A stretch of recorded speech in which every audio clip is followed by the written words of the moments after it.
Tapos meron pa. Buti nga yun, nandilala nito mga ito. Hindi.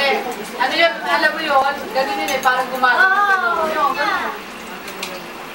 Kung meron ka lang wanted sa bahay, pwede. Si, ano, yun. Kasi, ano, may anak ko.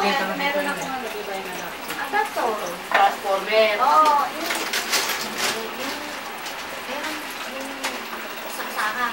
Plug mo lang ngayon, dapat pwede na sa ano. Yun nga, transformer ito. Meron lang nga nito doon, hindi ginamit pa. Yung ano yung lang. Yung Parang nebulizer. sabi ano? Hindi niya sinaksak doon. Dinirekta sa Oo, pulpit. ay ako. Kaya, Eh, ang tagal niya rin, maliit sa tibiyan yung binili niya. Dahil ngayon mo kasi pagka yung mga bata. Sabi niya, Angelica, sige, kasi may ano na nakabili siya doon. Kasi mo na yan ang mga bata. Alas dito, alas dito pa lang ako. Alas yung dadating yung mga yun. Ako, walang pangita na kasi.